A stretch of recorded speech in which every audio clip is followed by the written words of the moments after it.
चाहे आप एक स्टूडेंट हो, कॉलेज स्टूडेंट, स्कूल स्टूडेंट जो कि पूरा टाइम स्टडीज में देता है, या फिर चाहे आप एक वर्किंग प्रोफेशनल हो, यानी आप एक 9 to 5 कोई रेगुलर जॉब कर रहे हैं। इन दोनों ही केसेस में आपने एक चीज जरूर सोची होगी कि क्या कोई बिजनेस स्टार्ट किया जा सकता है, इस जॉब के अलावा और क्या ऑप्शंस हो सकते हैं, क्या अपनी जॉब या अपने कॉलेज के साथ साथ कोई साइड हसल बिल्ड करी जा सकती है, और फिर देख सकते हैं कि क्या वो कोई करियर में ग्रो हो सकता है। अब ये सोचते सब लोग हैं, बट इस थॉट के आने के थोड़े टाइम बाद ही आप लोग ये भी सोचने लगते हैं कि कैसे मैनेज होगा अपनी जॉब या अपनी पढ़ाई के साथ साथ एक फ्रीलांसिंग करना या कुछ साइड हसल बिल्ड करना, कुछ तरीका ऐसा बिल्ड करना जिससे कि आप एक और इनकम स्ट्रीम जनरेट कर पाए। हम टाइम कैसे मैनेज करेंगे, ऑलरेडी इतना सारा काम हो जाता है, जॉब का, स्टूडेंट, पढ़ाई वढ़ाई, हर चीज मिला के ऑलरेडी पूरा टाइम हमारा चला ही जाता है। कितना ही टाइम मिलता बचता है जो कि हम बाकी चीजों में लगा पाएंगे, और ऐसा सब सोच के मोस्टली आप वो आइडिया ड्रॉप ही कर देते हैं।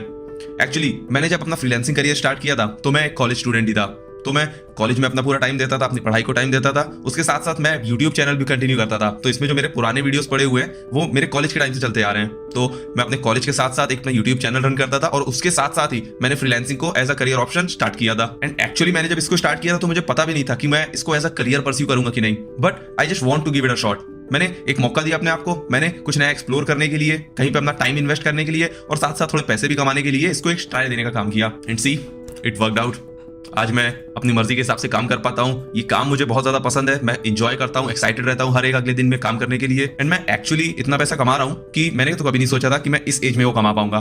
तो मैंने अपने आप को ट्राई दिया, एक चांस दिया, और वो वर्क कर गया। बट अगर आप अपने आप को चांस देंगे ही नहीं, अगर आप रिस्क ही नहीं लेंगे, अगर आप 9 to 5 जॉब में फंसे रहेंगे या अपनी स्टडीज के अलावा टाइम निकाल के कुछ और बिल्ड करने में नहीं लगाएंगे, आप भी एक regular job, regular corporate life में वही पाथ फॉलो करेंगे जो कि बहुत सारे और लोग कर रहे हैं, फिर तो कुछ बदलने वाला भी नहीं है। फिर तो ये चीज आपके लिए काम करती है कि नहीं आपको कभी पता भी नहीं लगेगा। बट अगर आपको इशू आ रहा है कि टाइम कैसे मैनेज करेंगे, कैसे स्टार्ट कर सकते हैं फ्रीलांसिंग या कोई भी और साइड हसल, या अपने इस एक्चुअल काम के साथ साथ, यानी जो आप फुल टाइम करते हैं, अगर एक जॉब है या अपनी स्टडीज है, उसके साथ साथ कैसे डिलिबरेटली इस पे फोकस कर पाएंगे, तो उन चीजों के लिए ये वीडियो आपके लिए बहुत हेल्पफुल होने वाला है। एंड मैं इसमें बताऊंगा कि आप कैसे पूरी वो बैलेंसिंग कर सकते हैं ताकि आप इन सारी चीजों को एक साथ मैनेज कर पाए, आप इसको एटलीस्ट एक ट्राई दे पाए, मे बी कुछ महीनों के लिए ही सही, बट आप देख पाए कि क्या एज अ करियर आप इसको परस्यू कर सकते हैं, क्या ये आपके लिए काम करता है ही नहीं। क्योंकि ये पॉसिबल तो है, मैंने किया है, मेरे जैसे और भी बहुत सारे लोगों ने किया है, तो कर तो आप भी सकते हैं। बट आप ये टाइम देना चाहते हैं कि नहीं, आप उतने डेडिकेटेड एफर्ट्स लगाना चाहते हैं कि नहीं, उससे ही फर्क पड़ता है। तो इस वीडियो में बताऊंगा कि आप कैसे स्ट्रेटेजाइज कर सकते हैं, कैसे इस पूरी चीज को प्लान कर सकते हैं, ताकि आप अपने फुल टाइम रोल के साथ साथ, चाहे आप वर्किंग प्रोफेशनल हो या कोई स्टूडेंट हो, उसके साथ साथ कैसे अपनी साइड हसल को बिल्ड कर सकते हैं। Let's get into it. सबसे मेन चीज तो आती है टाइम मैनेजमेंट की।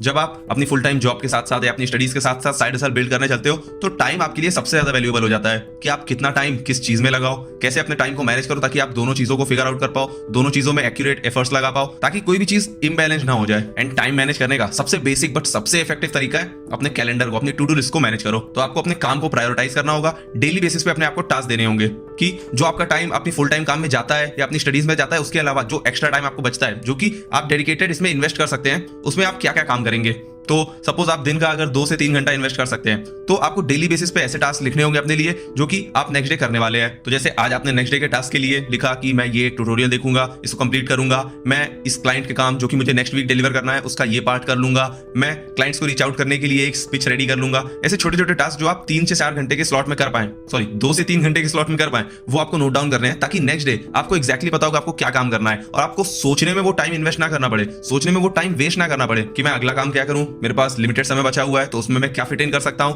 वो वाली हेडेक आपको अपने माइंड से हटा देनी है। अब एक चीज और जो कि फुल टाइम रोल के साथ साथ जब आप साइड हसल बिल्ड कर रहे हो तो आपको बहुत ज्यादा जरूरी हो सकती है, बहुत ज्यादा इफेक्टिव हो सकती है, वो है कि अपने वीकेंड्स को यूटिलाइज करना। तो वीकेंड्स पे यूजुअली आपके जो फुल टाइम काम है, आपकी पढ़ाई है, आपकी जॉब है, उसका वर्कलोड, उसका प्रेशर थोड़ा सा कम हो जाता है, आपके पास वो काम नहीं होता है, तो आप वो पूरा टाइम इन्वेस्ट कर सकते हैं अपने साइड हसल में। तो जो भी आपको नेक्स्ट प्रोजेक्ट देना है, जो भी क्लाइंट को पिच करना है, जो भी अपनी स्किल को इंप्रूव करने के लिए ट्यूटोरियल्स देखने हैं, जो भी ऐसे काम है जो कि आपको नेक्स्ट वीक या आने वाले टाइम में करने हैं, ज्यादा से ज्यादा उसका पोर्शन आप ट्राई करिए कि आप वीकेंड्स में कर पाएं। अपने वीकेंड्स पे पार्टी करने के अलावा, मूवीज, वेब सीरीज देखने के अलावा और भी इंपॉर्टेंट काम है, और अगर वो सेम टाइम आप इसमें लगा पाएंगे, अपनी साइड हसल में लगा पाएंगे, तो इसको अल्टीमेटली ग्रो कर पाएंगे। ऑल्दो पार्टी करना, रिलैक्स करना, चिल करना भी इंपॉर्टेंट है, आगे उस पॉइंट पे भी आएंगे। तो आपने अपना कैलेंडर प्लान कर लिया, अपने वीकेंड्स को यूटिलाइज कर लिया। अब आते हैं तीसरी चीज पे जो कि है गोल कैटेगराइजेशन। एक्चुअली जब आप जॉब कर रहे होते हैं या स्टडीज कर रहे होते हैं और लिमिटेड नंबर ऑफ आवर्स ही अपने साइड हसल अपनी दूसरी चीज में दे पाते हैं, तो आप एक पूरे टास्क को बहुत कम टाइम में कर पाते हैं। यानी अगर कोई ऐसा काम है जिसमें आपको 6 से 8 घंटे लगने हैं, तो आप रोज के 2-3 घंटे मिला के 3-4 दिन में वो काम कंप्लीट कर पाएंगे। सो ऐसे केस में बहुत ज्यादा जरूरी होता है कि आप अपने गोल को छोटे छोटे पार्ट्स में डिवाइड करें। एग्जांपल के लिए अगर आप एक कोडर हैं, आप वेबसाइट डिजाइन करते हैं लोगों के लिए, उसी में अपना फ्रीलांसिंग साइड हसल बिल्ड करना चाहते हैं, तो आपको इस तरीके से अपने गोल को कैटेगराइज करना है, अपने गोल को छोटे छोटे सब पार्ट्स में डिवाइड करना है कि मैं इस दिन यानी नेक्स्ट डे ये एक पेज तो बना के ही छोड़ूंगा, उसके नेक्स्ट डे मैं ये वाला फॉर्म पूरा करूंगा, उसके नेक्स्ट डे मैं इस अपने फ्रीलांस काम का ये छोटा टास्क पूरा करूंगा, ताकि at the end of the week या वो जो डेडलाइन आपके पास आने वाली है उसमें आप वो पूरे काम को ठीक तरीके से कर पाए। और ऐसा ना हो कि आपने बाकी दिन तो कम टाइम लगाया और फिर जो लास्ट डेडलाइन वाला डे है उसमें आपको ज्यादा टाइम इसमें लगाना पड़ रहा है। तो जब आप अपने पूरे टास्क को छोटे छोटे स्मॉलर पार्ट्स में डिवाइड करते हैं, रोज उस टास्क को कंप्लीट और अकम्प्लिश करते जाते हैं, तो अल्टीमेटली आप अपने डेडलाइन को भी मैच कर पाते हैं, प्लस आप बर्नआउट नहीं होते हैं। यानी ऐसा नहीं होता है कि आपको डेडलाइन वाले दिन उसमें बहुत ज्यादा एफर्ट और हाई एनर्जी लगानी पड़ रही है। देन नेक्स्ट वेरी इंपॉर्टेंट चीज आती है रिजर्व योर रिलैक्स टाइम। मैंने बताया था कि रिलैक्स करना, चिल करना एक साइड हसल बिल्ड करने के साथ साथ बहुत ज्यादा जरूरी होता है, क्योंकि आप इस साइड हसल के साथ साथ फुल टाइम दूसरी किसी चीज में भी वक्त लगा रहे हैं, चाहे वो आपकी जॉब हो या आपकी स्टडीज हो, बट उसमें मेन आपका वर्क इन्वेस्ट हो रहा है। फिर आप इस साइड हसल को भी बिल्ड कर रहे हैं, तो आपको मेक श्योर करना होगा कि आप बर्नआउट ना फील करें। आप ऐसा ना फील करें कि आप एकदम लो ऑन एनर्जी हो चुके हैं, आपकी पूरी एनर्जी जा चुकी है,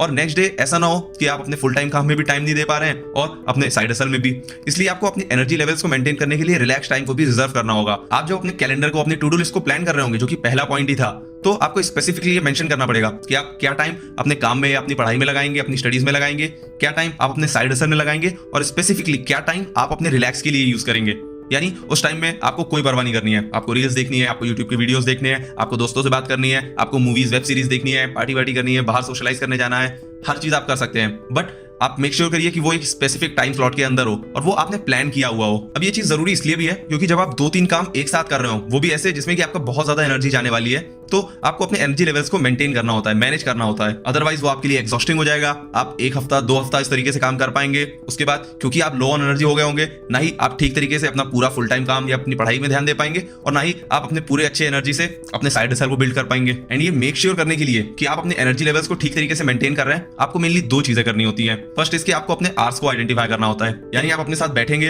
अपने आवर्स को नोट डाउन करेंगे, आइडेंटिफाई करेंगे कि कौन से ऐसे आवर्स हैं जिसमें आप बहुत ज्यादा प्रोडक्टिव फील करते हैं, कौन से ऐसे आवर्स हैं जिसमें आप उतना प्रोडक्टिव नहीं फील करते हैं, और उस हिसाब से आप अपने काम को फिर एलोकेट करेंगे, बैलेंस आउट करेंगे, ताकि वो काम जिसमें आपको बहुत ज्यादा प्रोडक्टिव होना है उसको आप अपने प्रोडक्टिव आवर्स वाले टाइम में ही कर पाएं। और मे बी रात में बहुत लेट नाइट आप नॉर्मल वर्किंग आवर्स रख सकते हैं, जिसमें कि आप यूजुअल काम करेंगे, जिसमें आपके बहुत ज्यादा क्रिएटिव या प्रोडक्टिव जूसेस का यूज नहीं होना है। इस तरीके से जब अपने आवर्स को आइडेंटिफाई करते हैं और अपने काम को उस अकॉर्डिंग एलोकेट करते हैं, तो वो बहुत ज्यादा इफेक्टिव सॉल्यूशन हो जाता है, जिससे कि आप अपने काम पे पूरी तरीके से फोकस कर पाएंगे। इसके अलावा एनर्जी लेवल मैनेज करने में सेकंड चीज आती है आपकी हेल्थ और फूड हैबिट्स। क्योंकि आपको सब काम एक साथ ही मैनेज करना होता है, तो आपको ये भी मेक श्योर करना होगा कि आप अच्छी नींद लें, अच्छा खाना खाएं, अपनी हेल्थ हैबिट्स पे बहुत अच्छे से ध्यान दें, अपनी कुछ ना कुछ फिजिकल एक्टिविटीज में भी ध्यान दें, ताकि आपका स्टेमिना और आपका फोकस दोनों इंटैक्ट रहे। और जैसा मैंने बताया कि आपको अपने ब्रेक्स भी डिसाइड करने होंगे, आपको अपना रिलैक्स टाइम को रिजर्व करना होगा, ताकि आपकी अगेन वो बैटरी रिचार्ज भी होती रहे। देन नेक्स्ट पॉइंट आता है सीक सपोर्ट। अब आप अपनी ये साइड हसल बिल्ड करने का काम केवल अकेले ही नहीं कर सकते हैं। मे बी आप घर पे रह रहे हैं, अगर आप पढ़ाई कर रहे हैं तो आपके स्कूल के, कॉलेज के कुछ फ्रेंड्स होंगे, अगर आप फुल टाइम जॉब कर रहे हैं तो आपके वर्क कलीग्स होंगे, उनको आपको मेंशन करना होगा, आपको बताना होगा कि क्या टाइम पे मैं अनअवेलेबल रहूंगा। आपको अपने घर पे स्पेसिफिकली इस बारे में बताना होगा कि मैं इस चीज में भी टाइम लगा रहा हूं, तो हो सकता है आपको घर पे कम टाइम दे पाऊंगा। जब आप अपने नोन लोगों को या वो लोग जो कि आपकी डे टू डे लाइफ में इन्वॉल्व होते हैं, उन्हें अपने काम के बारे में बता पाएंगे, उन्हें बता पाएंगे कि आप कुछ महीनों के लिए अपने इस काम में, अपनी साइड हसल में अपना एक्स्ट्रा पूरा टाइम इन्वेस्ट करने वाले हैं, लगाने वाले हैं, तो एटलीस्ट वो भी आपको सपोर्ट कर पाएंगे उस चीज में, वो भी उस चीज का ध्यान रख पाएंगे कि उस स्पेसिफिक आवर्स में आपको डिस्टर्ब ना करें, आपसे कुछ ऐसी एक्सपेक्टेशंस ना रखें कि वो यहाँ पे टाइम आप लगा पाओ। इसलिए बहुत जरूरी है कि आप अपने गोल्स उनके साथ शेयर करो, ताकि वो आपको मोटिवेट कर पाए, सपोर्ट कर पाए उसमें। एंड देन लास्ट, थोड़ा कम important but still important point आता है कि आपको ऑटोमेट करना होगा अपने काम को। अब जब आप साइड हसल बिल्ड ही कर रहे हैं तो बहुत कम ही काम होगा जिसको कि आप ऑटोमेट कर सकते हैं, बट फिर भी जहां भी आपको लगे कि आप इस काम को ऑटोमेट करके या मे बी किसी और से करवा के या आउटसोर्स करके आप अपना एनर्जी लेवल्स को सेव कर पाएंगे, अपने टाइम को बचा पाएंगे। मे बी कोई नई स्किल को सीख के आप अपना टाइम बचा सकते हैं, या कोई नया सॉफ्टवेयर या टूल सीख के आप अपना टाइम बचा सकते हैं, या मे बी अपने वो छोटे से काम को, अनइंपॉर्टेंट काम को किसी को आउटसोर्स कर सकते हैं, जिससे कि आप अपना टाइम और एनर्जी मोस्ट इंपॉर्टेंट काम में लगा पाए। अगर आपको लगता है कि आप ऐसा कर सकते हैं कोई भी छोटे से छोटे काम में, तो वो चीज करना आपके लिए एक सही डिसीजन होगा। तो ये थी वो सारी चीजें जिनका आपको ध्यान रखना होगा जब आप अपने एक फुल टाइम रोल के साथ साथ, आइदर वो एक जॉब हो या अपनी स्टडीज हो, उसके साथ साथ अपनी साइड हसल बिल्ड करने पे ध्यान देते हैं। आई वुड हाईली इंकरेज कि आप एटलीस्ट इसको एक ट्राई दें, एक चांस दें, ताकि आपको ये पता लग पाए कि ये चीज आपके लिए है कि नहीं। अगर आपने ट्राई ही नहीं किया है और हमेशा केवल ये सोचते रहते हैं कि काश मैं अपना बिजनेस कर पाता, काश मैं कोई साइड हसल बिल्ड कर पाता, काश मैं एक जॉब के अलावा और कोई इनकम स्ट्रीम भी जनरेट कर पाता, तो कैसा होता। तो जब तक अपने आप को ट्राई नहीं करेंगे, अपने आप को एक चांस नहीं देंगे, थोड़ा सा रिस्क नहीं लेंगे, थोड़ा सा एफर्ट एक्स्ट्रा लगा के अगर आपको लगता है कुछ और बिल्ड कर सकते हैं तो उसमें टाइम नहीं लगाएंगे, आपको कभी नहीं पता चलेगा कि what your true potential is. अब ये ऑब्वियस है कि आपकी इस पूरी जर्नी में ऐसे दिन भी आएंगे जब आपको लगेगा कि यार क्यों ही 2-2 काम एक साथ करने हैं, यार मैं सही से मैनेज नहीं कर पा रहा हूँ, यार मेरे में ही कोई कमी है, काम को रहने देते हैं, अपने फुल टाइम काम पे ही ध्यान देते हैं। बट इसमें कंसिस्टेंसी, आपकी परसिवरेंस बहुत ज्यादा जरूरी है। एक साइड हसल को बिल्ड करना एक पौधे को ग्रो करने के जैसा है। आपको स्टार्टिंग में बहुत ज्यादा टाइम और एफर्ट्स में लगाने होते हैं, आपको उसके लिए डेडिकेटेड, कमिटेड होना पड़ता है। बट अल्टीमेटली जब आप उसको थोड़ा सा ग्रो कर लेते हैं, उसको एक सस्टेनेबल इनकम स्ट्रीम में डेवलप कर लेते हैं, देन आप उसके रियल फ्रूट्स को एंजॉय कर पाते हैं। सो आई होप आप अपने काम में कंसिस्टेंट रहेंगे, आपका जो भी फुल टाइम काम है उसको अच्छे से करेंगे, बट साथ में कंसिस्टेंट एफर्ट्स लगाएंगे, कंसिस्टेंट इनपुट्स देंगे अपने साइड हसल को बिल्ड और ग्रो करने के लिए भी। I take you leave. Thank you.